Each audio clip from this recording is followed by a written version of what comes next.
Welcome to all of you in this channel. Today we will start a new chapter arithmetic progression. ठीक है, तो आज हम लोग अरिथमेटिक प्रोग्रेशन शुरू करने वाले हैं और ये बहुत इंपॉर्टेंट चैप्टर है। इंपॉर्टेंट इसलिए भी कि 10 में डायरेक्ट क्वेश्चन आता है, इसलिए तो इंपॉर्टेंट है ये।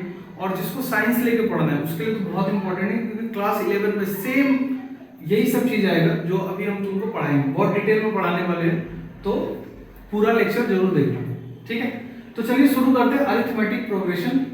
तो अरिथमेटिक प्रोग्रेशन को एपी भी बोला जाता है, ठीक है, शॉर्ट में। तो सबसे पहले इस चैप्टर को पढ़ने से पहले कुछ चीजें जान लेते हैं कि सीक्वेंस क्या है। सीक्वेंस,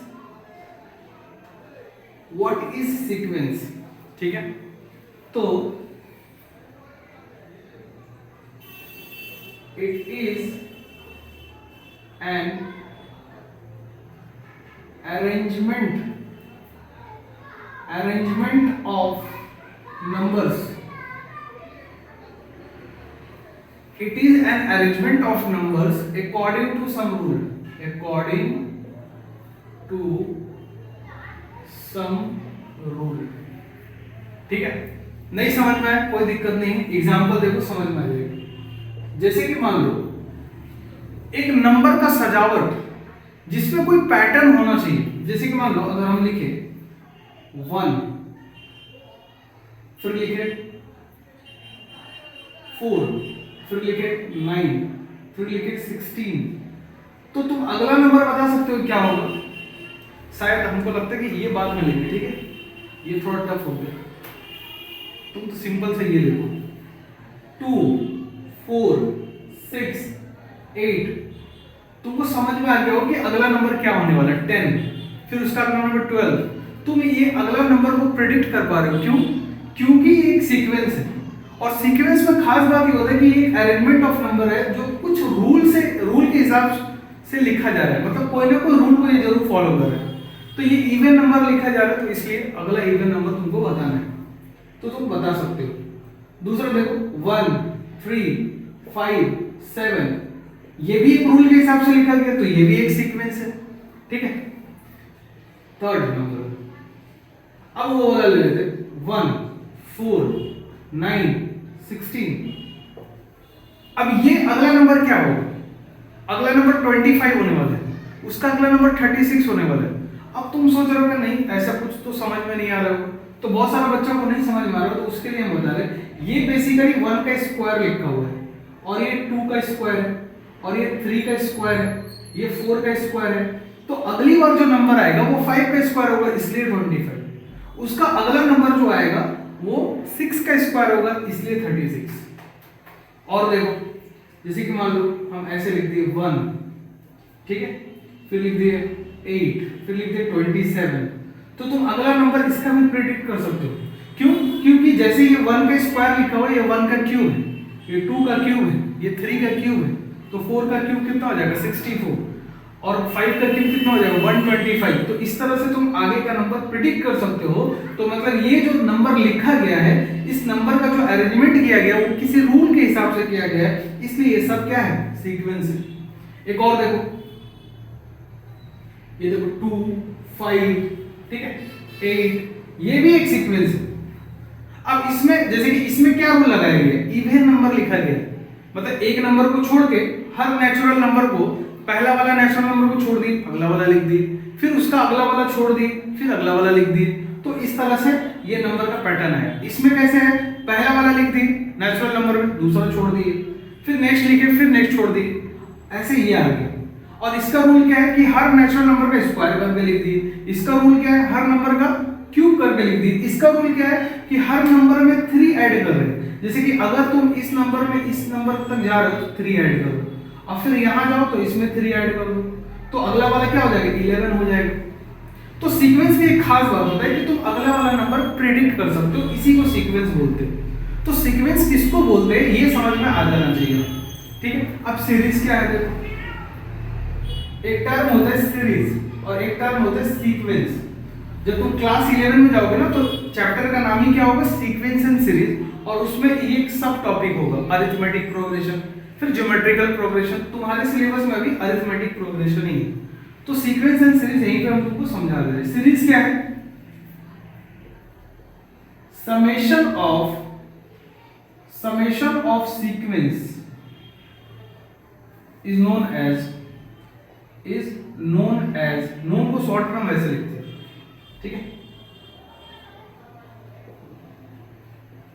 अब कभी हम लिखे नोन को ऐसे तो तुम समझ जाना कि n का मतलब known. Summation of sequence is known as series. I hope तुमको क्लियर हुआ हो। जैसे कि एग्जांपल इसका भी देख लो।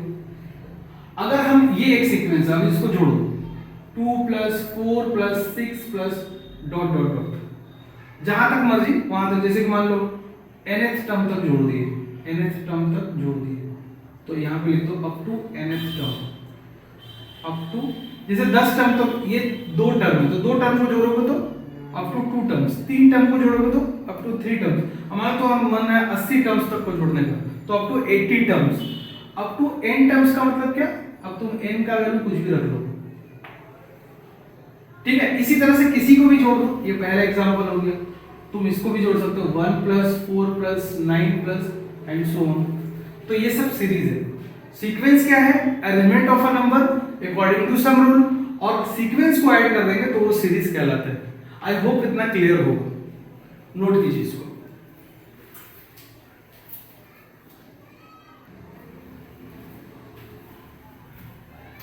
नेक्स्ट टॉपिक है जनरल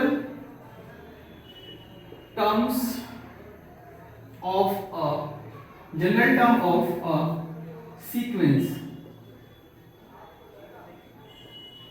किसी भी सीक्वेंस का जनरल टर्म लिख पाना। समझा रहे हो? इस टॉपिक को पढ़ के कुछ समझ में नहीं आया हो, कुछ भी पल्ले नहीं पड़ा हो, तो सबसे पहली बात तो इसमें नोटेशन बता देते हैं तुमको कि जनरल टर्म जो है, general term is denoted as. अब अलग अलग लोग अलग अलग तरीके से डिनोट कर सकते हैं। जैसे कुछ लोग TN से डिनोट कर देते हैं, कुछ लोग कैपिटल TN से डिनोट कर देते हैं, कुछ लोग AN से डिनोट कर सकते हैं, एक्सेट्रा। और भी चीजें हो सकते हैं। TN क्या रिप्रेजेंट करता है? इसका मतलब होता है nth टर्म। nth टर्म बोलने का क्या मतलब है अभी समझ में आ जाएगा। जैसे हम तुमको एक एग्जांपल सिखाते हैं। जैसे कि पहला एग्जांपल, हम जो सीक्वेंस वाला एग्जांपल लिए थे, चलो वहीं से शुरू करते हैं। क्या एग्जांपल लिए थे? 2 4 6 8। अब हम तुमसे पूछेंगे ना इसमें कि पांचवा टर्म क्या है। इसका फर्स्ट टर्म कितना है? 2, सेकेंड टर्म कितना है? 4, थर्ड टर्म कितना है? 6 8, फिफ्थ टर्म कितना होगा? 10। तो वैसे अगर हम पूछ दे तुमसे कि इसका 15th टर्म कितना होगा, तो तुम बता सकते हो, बट कब तक बताते रहोगे? और चलो ये सीक्वेंस तो आसान है, इसका 1000वां टर्म भी पूछ दे तो तुम बता दो, लेकिन हर सीक्वेंस इतना आसान नहीं होगा। समझ रहे हो? तो इसका एक जनरल टर्म लिखने आना चाहिए। अब जनरल टर्म n में लिख सकते हैं। जैसे इसका TN, जैसे कि हम अगर यहां पे पूछे, चलो हम इस नोटेशन को लेके चल रहे हैं, ठीक है, इस वाले नोटेशन को। तो अगर हम तुमसे पूछे कि T1 कितना है, तो तुम बोलोगे 2। तो T1 क्या रिप्रेजेंट करता है? First term. T2 क्या रिप्रेजेंट करेगा? Second term. कितना है बाबू? 4। T3 क्या रिप्रेजेंट करेगा? Third term. तो Tn क्या रिप्रेजेंट करेगा? Tn रिप्रेजेंट करेगा nth टर्म। Tn क्या रिप्रेजेंट करेगा? nth term. तो इसका nth टर्म क्या होगा, तो वो सोचना पड़ेगा तुमको। तो यहां पे होगा 2n, ठीक है। और ये भी आज के बाद से याद रखना कि nth टर्म ऑफ, मतलब कि ऐसे ऐसे समझो कि इवन नंबर को हम लोग ऐसे लिखते हैं 2n। ये याद ही रख लेना, काम आएगा आगे, ठीक है। तो इसका जनरल टर्म लिखने के लिए बोला जाए तो हम जनरल टर्म लिख सकते हैं 2n। बोलो क्लियर? जैसे कि अब तुम ये देखो 1 3 5 ऐसे दिया जाए। अब इसका जनरल टर्म लिखने के लिए बोले तो जनरल टर्म इसका कैसे लिख सकते हैं? 2n - 1, 2n - 1 इसका जनरल टर्म लिख सकते हैं। तो ये भी याद रखना कि ऑड नंबर का ये जनरल टर्म है। ऑड नंबर ऐसे लिखा जाता है और इवन नंबर ऐसे लिखा जाता है। ये एक्स्ट्रा बात बता रहे तुमको कि ऑड नंबर को ऐसे और इवन नंबर को ऐसे लिखते हो। अब तुम सोच रहे होगे कि समझाना क्या चाहते हो भाई, जनरल टर्म का क्या मतलब है? जनरल टर्म एक ऐसा प्राणी है जिससे तुम कोई भी टर्म निकाल सकते हो। जैसे कि n का वैल्यू 1 रखोगे ना तो फर्स्ट टर्म आ जाएगा, देखो रख के देखो। n का वैल्यू 2 रखोगे तो सेकंड टर्म आ जाएगा, 3 रखोगे तो थर्ड टर्म आ जाएगा। अब तुमसे हजारवां टर्म पूछ दे तो 1000 रख देना, ठीक है। 1 लाखवां टर्म पूछ दे तो 1 लाख रख देना इसमें। वैसे इसमें भी हो जाएगा, जैसे कि ये इवन नंबर का है कि नहीं, तो इसमें 1 रख के देखो, ये वाला आ जाएगा। 1 रखो तो 2 × 1 2 -1 करो तो 1 आ जाएगा। इसका 10वां टर्म निकालना है तो 10 रख दो तो 20 और -1 19 आ जाएगा। समझ रहे हो? तो जनरल टर्म का ये फायदा है। तो कभी कभी ना मतलब तुमसे कैसा क्वेश्चन पूछा जाएगा तो तुमको tn दे रखा रहेगा और बोलेगा पहला 5 नंबर निकालो, पहला 5th टर्म निकालो। तो पहला फर्स्ट टर्म निकालने का क्या मतलब है? t1 निकालो, t2 निकालो, t3 निकालो, t4 निकालो, t5 निकालो। लेकिन थोड़ा थोड़ा तुमको ये भी आइडिया होना चाहिए कि सीक्वेंस का जनरल टर्म को कैसे लिखते हैं। एक और दिखा देते, जैसे कि अभी हम लोग पढ़े थे 1 4 9 16 एंड सो ऑन। तुम खुद सोचो इसका tn लिखना होगा तो कैसे लिखोगे? n², ठीक है। और इन सभी जगह n नेचुरल नंबर है, n नेचुरल नंबर है। नेचुरल नंबर का मतलब होता है 1 2 3 4, इसको बोलते हैं नेचुरल नंबर या काउंटिंग नंबर। बोलो क्लियर है? तो अभी हम तुमको क्या क्या बात समझा चुके हैं। सीक्वेंस क्या होता है, सीरीज क्या होता है, जनरल टर्म का क्या मतलब है, ठीक है।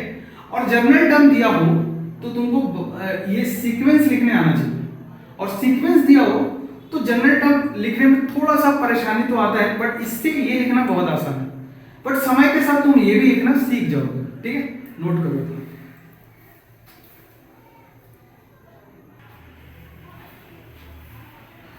अब चलो ये क्वेश्चन करते हैं, ठीक है। Solution first number, right first 3 terms of following. जितना भी सीक्वेंस दे रखा है, अब इसके देखो जनरल टर्म तुमको दे रखा है और तुमको बोला फर्स्ट 3 टर्म्स निकालो। तो इसका मतलब तुमको हर जगह क्या बोला गया है, इस हर क्वेश्चन में तुमको a1 a2 a3 निकालना है। कैसे निकालोगे? a1 निकालने के लिए n का वैल्यू 1 डाल देना, 2 निकालने के लिए 2 और 3 निकालने के लिए 3। जैसे कि पहला क्वेश्चन में अगर हम a1 निकाले तो 3 × पहले तो देखो an क्या रखा है 3n + 2। अब हमको अगर a1 निकालना है तो 3 × 1 + 2 5। a2 निकालना है तो 3 और n के जगह में 2 6 2 8 हो गया। a3 निकालना है तो 3 × 3 + 2 कितना हो जाएगा? 11 हो गया,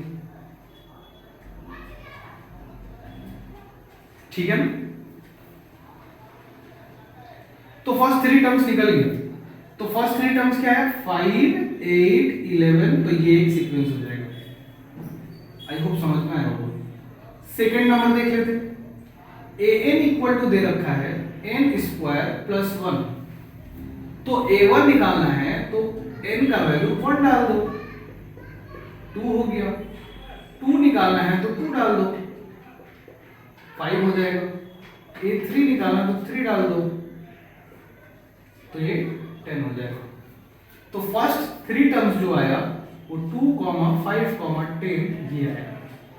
तो ये आपका पहला सवाल था, ये आपका द्वितीय प्रश्न। अब तृतीय प्रश्न की तरफ बढ़ते हैं। थर्ड क्वेश्चन क्या है? an = -1 n - 1 × 2 का पावर n। तो a का वैल्यू 1 रखो तो -1 1 - 1 × 2 1, ठीक है। अब देखो ये -1 का पावर 0 हो गया और ये 2 हो गया। किसी भी चीज का पावर 0 क्या होता है? 1 होता है। तो ये 2 हो गया। तो a1 का वैल्यू 2 हो गया। तुम यहां से एक बात याद रख सकते हो नोट करके, ठीक है, कि किसी भी चीज का पावर 0 1 होता है, बट ध्यान रख लेना कि वो चीज 0 ना हो। जीरो का पावर जीरो जो होता है वो अनडिफाइंड होता है, ठीक है। एक ये बात याद रख लो और एक बात ये याद रख लो, जीरो का पावर जीरो जो होता है वो अनडिफाइंड होता है, उसको कोई माई का लाल बता नहीं सकता, ठीक है, उसको बोलते हैं अनडिफाइंड। A2 कैसे निकालोगे? -1 का पावर 2 - 1 इंटू 2 का पावर 2, जहां जहां n था वहां वहां 2 रख दी। अब देखो 1 आएगा तो 1 ऑड नंबर है। एक चलो एक और बात बता देते हैं कि नेगेटिव नंबर पे इवन पावर और ऑड पावर, तो इवन पावर में पॉजिटिव होता है और ऑड पावर में नेगेटिव होता है, ठीक है। अच्छा से लिख देते चलो,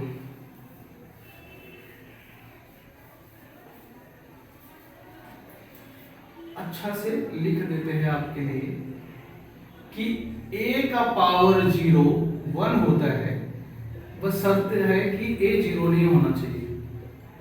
तो भैया 0 का पावर 0 क्या होगा? अनडिफाइंड। थर्ड चीज, अगर नेगेटिव नंबर पे इवन पावर है तो पॉजिटिव आंसर आएगा, ठीक है, और नेगेटिव नंबर पे ऑड पावर है तो नेगेटिव आंसर आएगा, ठीक है। नेगेटिव को शॉर्ट में ऐसे लिखते हैं। और पांचवा, पॉजिटिव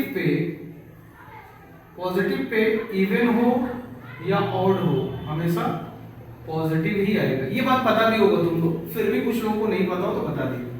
तो ये -1 हो गया, तो -1 इंटू 4 -4 हो गया। और A3 का वैल्यू कितना हो जाएगा?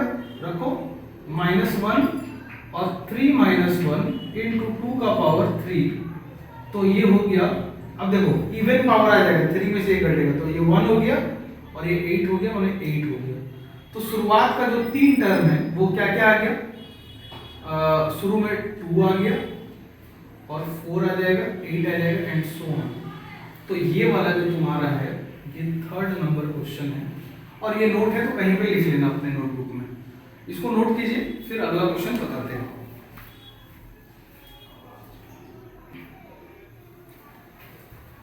फोर्थ क्वेश्चन करते हैं। फोर्थ क्वेश्चन में भी कोई नई बात नहीं है, वही करेंगे जो करता है, ठीक है। a का वैल्यू 1 रखो, तो 1 इंटू 1 - 3 अपॉन 1 + 4। आई होप तुमको प्रॉब्लम नहीं होगा, इसमें डाले जहां जहां n है वहां वहां 1 डाले, तो ऊपर कैलकुलेट करके देख लेना, -2 आएगा और ये 5 होगा, तो -2/5 हो गया। अब A2 निकाल लो, तो क्या करोगे? 2 रख दो, 2 इंटू 2 - 1 अपॉन 1 + 4, तो ये हो गया 2, और 2 में से 1 गया तो कितना होगा? सॉरी, यहाँ तो 3 होना चाहिए ना। अच्छा वो दिख गया, -1 हो गया और यहाँ 5, तो ये फिर से -2/5 हो गया। कमाल का ये जनरल टर्म है जिसमें फर्स्ट टर्म और सेकेंड टर्म सेम आ रहा है, देख पा रहे हो? ठीक है। अब A3 कैसे होगा? n का वैल्यू क्या डाल दोगे? 3 डाल दोगे, तो 3 - 3 अपॉन 1 + 4, समझ रहे हो ना? 0 पूरा सन्नाटा कर देगा, 0। तो जो फर्स्ट 3 टर्म्स आए वो क्या है? -2/5, -2/5, 0, और इस तरह से और भी टर्म्स आ जाएंगे। तो आई होप जनरल टर्म दिया रहे तो किस प्रकार से तुम टर्म्स को निकालोगे ये तुमको समझ में आ गया होगा। ऐसा भी हो सकता था कि सीधा पूछता कि find the 16th term of this, तो तुम क्या डालते? सीधा 16th डाल देते। अगर 16th टर्म पूछता तो 16 डाल देते, तो 3 × 16 + 2, तो ये 50 हो जाएगा, 50 हो जाएगा। आई होप तुमको समझ में आया होगा, नोट कीजिए।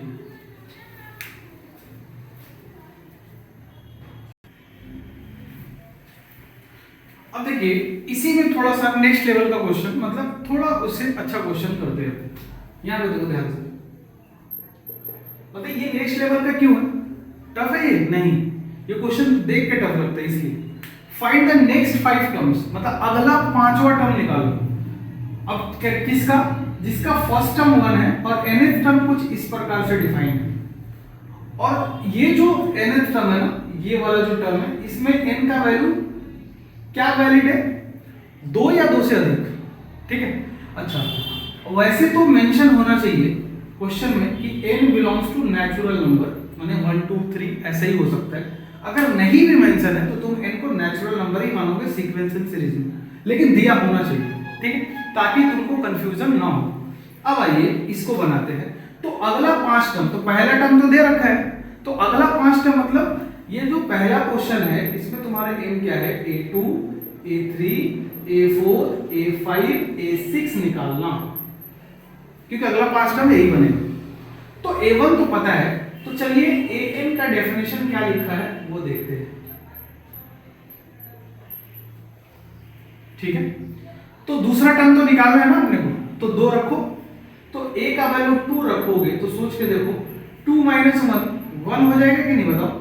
और a1 चाहिए, अगर दूसरा टर्म निकालना तो a1 चाहिए तुमको, तो वो a1 कहां से निकल के आएगा, तो देखो a1 दे रखा है क्वेश्चन में, तो 1 + 2 = 3।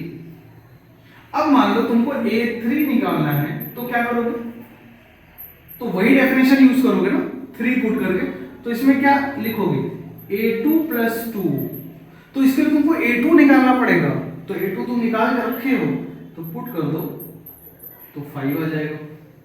a4 निकालने के लिए क्या करोगे बाबू, 4 रखोगे, तो 4 रखोगे तो ये a3 हो जाएगा 2। सोच के देखो a3 तुम निकाल कर रखे हो कि नहीं, पुट करो।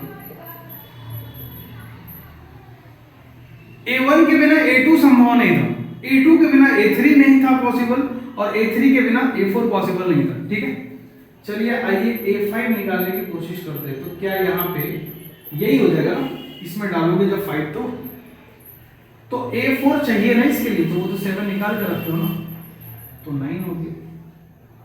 फिर a6 निकालना है, तो क्या करोगे, रखोगे 6, तो उसके लिए तुमको जरूरत पड़ेगा a5 का, जो कि तुम पहले से ही निकाल रखे हो। सोच के देखो, इस क्वेश्चन में कोई अगर सोचे कि डायरेक्ट हम 10वां टर्म निकालेंगे तो नहीं होगा, उसके लिए तुमको 9वां टर्म पता होना चाहिए, मतलब सीक्वेंस में निकालना पड़ेगा, और 9वां टर्म पता करने के लिए 8वां पता होना चाहिए। तो इसलिए t2 से ही शुरू करना पड़ेगा, 1 तो वो बेचारा दे रखा है। आई होप क्लियर होगा। इस इनइक्वालिटीज का मतलब है कि n का वैल्यू 2 अगर हमको दे दिए तो ठीक है, इक्वल टू लगा हुआ है, ठीक है, या 2 से अधिक भी दे दिए तो भी ठीक है, वो भी चल जाएगा।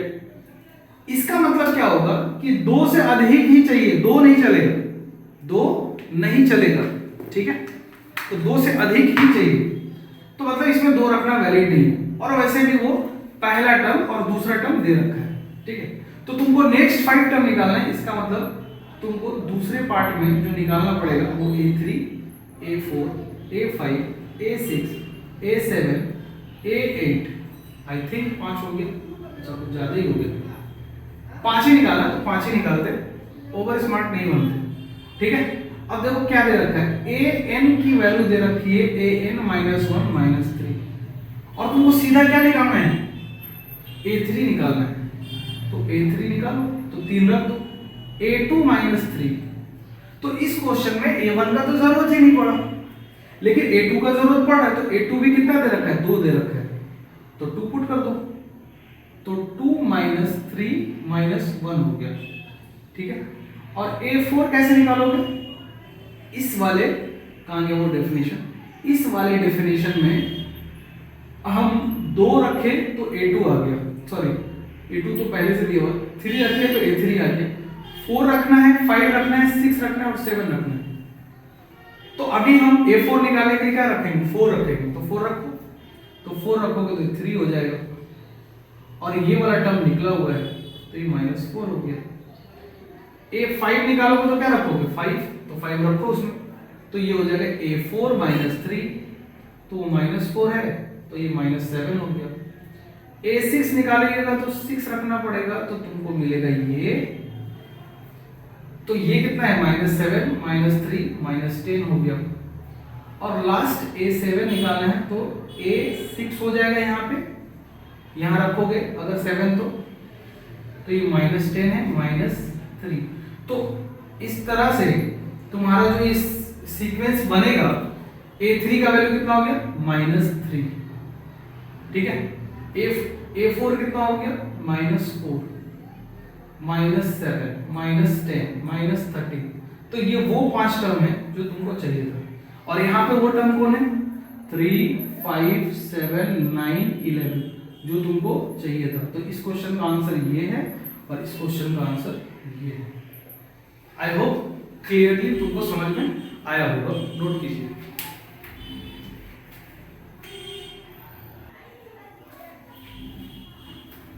अब देखो इस चैप्टर का नाम क्या था, अरिथमेटिक प्रोग्रेशन, यानी कि एपी पे तो बात ही नहीं की, तो अब करेंगे, ठीक है।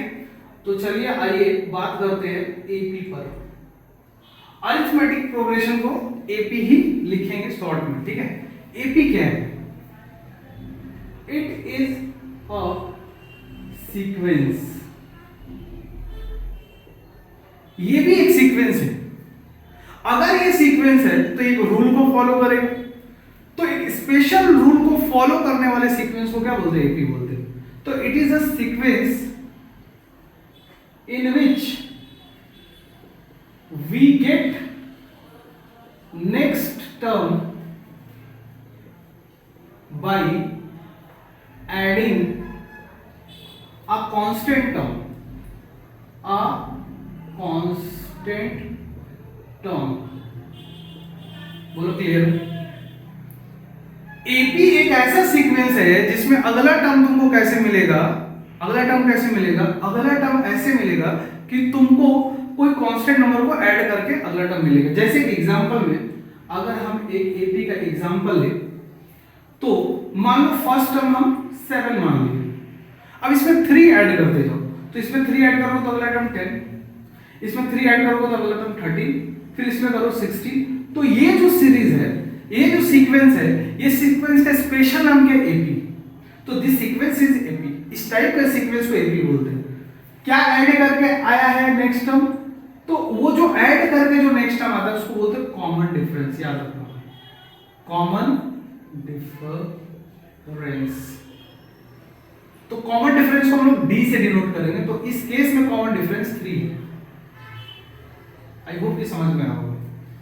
तो it is a sequence in which we get next term by adding a constant number and this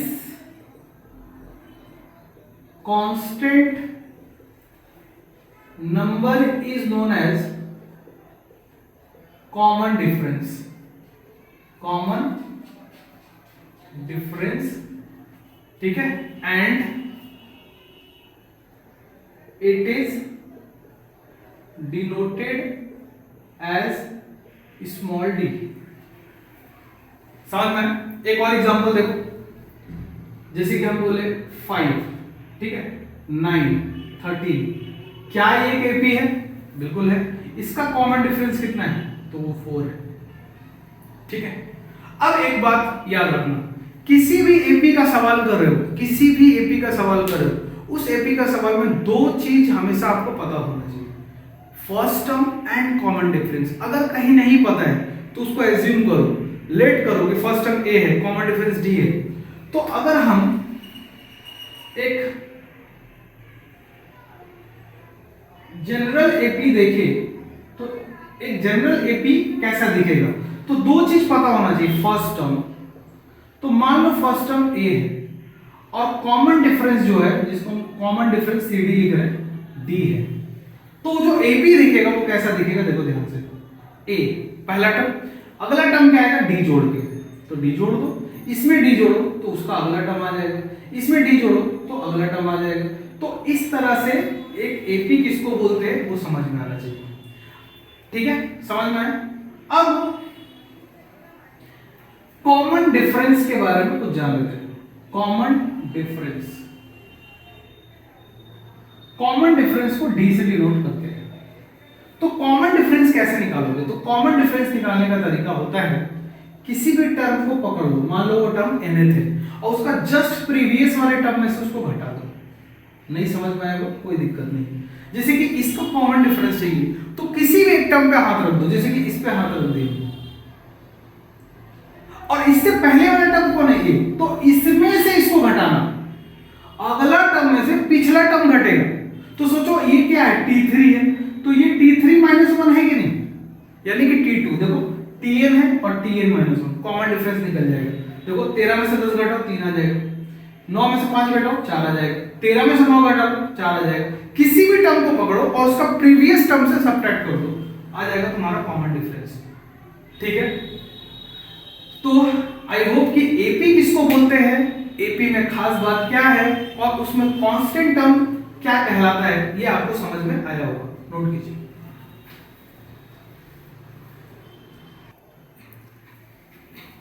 अब देखो एक क्वेश्चन लिखा हुआ है यहां पे, so that an equal to 4n + 5 is an AP also find its common difference.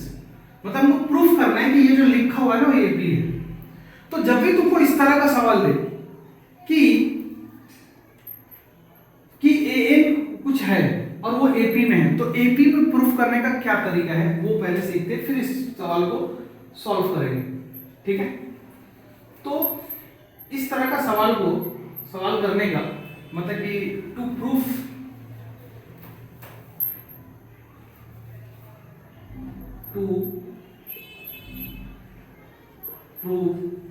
an is an AP, अगर ये प्रूफ करना है तो आपको फाइंड an+1 और an-1 कुछ भी निकाल सकते हो, या तो an+1 निकालो या तो an-1 निकालो बाय रिप्लेसिंग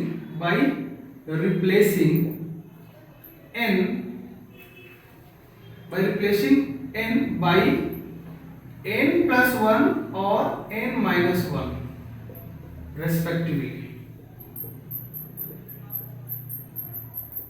नहीं समझ में आया? सुनो, अगर तुमको कुछ प्रूफ कोई an टर्म दे रखा है और उस प्रूफ करना है कि एपी है, तो पहला काम क्या करोगे, या तो an+1 निकालो या तो n-1 निकालो। कैसे निकालोगे n को n+1 से रिप्लेस करके या फिर n को n-1 से रिप्लेस करके, कोई एक ही निकालना है। अब तुम सोच रहे हो कि ये n को रिप्लेस करेंगे कहां, तो वो कहां क्वेश्चन में गिवन होगा, इसलिए हम पहले क्वेश्चन लिख दिए। देखो ये गिवन है कि नहीं, तो कहां पे रिप्लेस करेंगे, तो फाइंड n+1 और n-1 by replacing n by n+1 और n-1 respectively in given an, इसमें रिप्लेस करोगे। ठीक है, और दूसरा स्टेप, तुम सोचो किसी भी एपी को लो और प्रीवियस टर्म में से मतलब किसी टर्म को पकड़ो, उसका प्रीवियस टर्म उसमें से घटा दो, तो एक कांस्टेंट ही आएगा हर एपी के लिए। जैसे एक एपी फिक्स हो गया, इसका कोई भी टर्म को पकड़ो और उसका पिछला वाला टर्म से घटा दो, तो एक कांस्टेंट टर्म आएगा और ऐसा हमेशा ही होगा, तो एक कांस्टेंट आएगा। मतलब हम क्या बोलना चाहते हैं, दूसरा स्टेप में आप क्या करो, या तो ये निकाल लो या तो ये निकाल लो या तो तुम चाहो तो ये निकाल लो, तुम्हारी मर्जी, जो निकालना निकालो। और ये जो दोनों चीज है, या तो ये कांस्टेंट आएगा या तो कांस्टेंट नहीं आएगा। अगर कांस्टेंट आ गया तो एपी जो है ना वो प्रूव्ड हो गया, और कांस्टेंट नहीं आया तो क्या प्रूव्ड हो गया, नॉट एपी प्रूव्ड हो गया। तो सवाल दो तरीके से पूछा जा सकता है, जैसे एक तरीका पूछा है कि प्रूफ करो ये एपी में, और दूसरा तरीका क्या पूछा जा सकता है, दूसरा तरीका ये पूछा जा सकता है कि प्रूफ करो कि एपी में नहीं है। तो एपी में होगा तो कांस्टेंट होगा और एपी में नहीं होगा तो कांस्टेंट नहीं होगा। अब ये कांस्टेंट होने का क्या मतलब है और नॉन कांस्टेंट होने का क्या मतलब है, ये भी समझ लो। कांस्टेंट होने का मतलब है इंडिपेंडेंट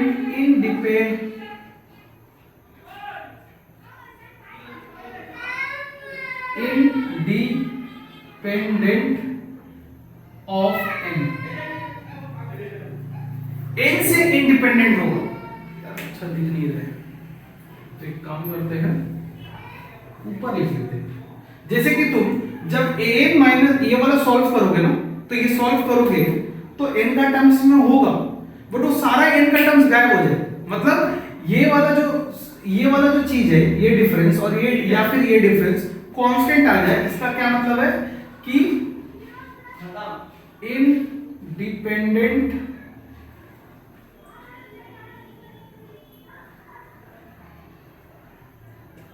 इंडिपेंडेंट ऑफ n, और ये वाला जो होगा ना डिपेंडेंट ऑफ n। n अगर जैसे कि इसको सब्ट्रैक्ट किए और आंसर में n दिख रहा है तो तुम समझ जाना ये p में नहीं है, और नहीं दिख रहा तो समझ जाना कि ये p में है। यही मतलब है। तो पहले इसको नोट करो, फिर हम इस क्वेश्चन को सॉल्व करते हैं। ठीक है, अब आइए इस क्वेश्चन को सॉल्व किया जाए।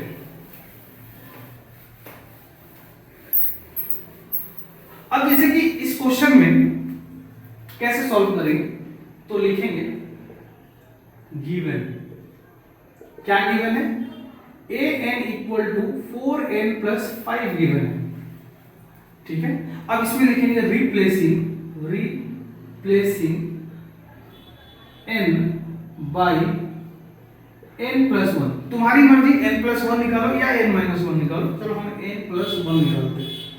तो जहां जहां n है वहां वहां क्या करो, n प्लस 1 रख दो। बोलो रख दिए 5n प्लस, और यहां पे देखो 4 से मल्टीप्लाई करें तो 4n प्लस 5, तो ये an प्लस 1 हो गया। तो यहां से an प्लस 1 क्या आ जाएगा, फाइनली 4n प्लस 9 आ गया। नाउ अब क्या करोगे, an प्लस 1 में से an घटा दो, और n माइनस 1 निकाले होते तो ज्यादा वाला में से कम वाला को घटाते। ठीक है, तो घटाओ, ज्यादा का मतलब है बड़ा वाला टर्म में से, तो an प्लस 1 बड़ा टर्म होगा। 9 में से क्या सब्ट्रैक्ट करोगे, ये वाला 4n प्लस 5। ठीक है बाबू, तो 4n प्लस 9 माइनस है तो साइन चेंज हो जाएगा, तो 4n से बेहतर, और 9 में से 5 गया तो 4। ये एक कांस्टेंट टर्म आ गया कि नहीं, माने इंडिपेंडेंट ऑफ n। तो hence an 4n plus 5 is N AP, ये एक AP है। और इसका कॉमन डिफरेंस क्या होगा पता है, वही कांस्टेंट टर्म जो आया है। क्यों, सोचो तुम क्या निकाले हो, ये इसका जनरल टर्म है ना, तो किसी भी टर्म को पकड़ो, इसका पिछला वाला टर्म में से घटा दो, तो चूंकि ये AP प्रूफ हो चुका है, तो ये वाला जो आया है ना 4, यही कॉमन डिफरेंस है। तो ये तुम्हारा आंसर है, और ये प्रूव्ड हो गया तुम्हारा। आई होप समझ में आया हो। कभी कभी AP नहीं है ये भी प्रूफ करने के लिए आ सकता है। तो मान लो यहाँ पे मान लो 2n आ जाता आंसर, तो आंसर में n दिख रहा है, इसका सब्ट्रैक्शन में n दिख रहा है, तो वो वाला क्या हो जाएगा, AP नहीं है, प्रूव्ड हो गया। ठीक है, और यहाँ पे कांस्टेंट आ गया इसलिए AP है, प्रूव्ड हो गया। आज का वीडियो यहीं तक रहने देते हैं, नेक्स्ट क्लास में हम लोग नेक्स्ट टॉपिक सब सीखेंगे। ठीक है, थैंक यू।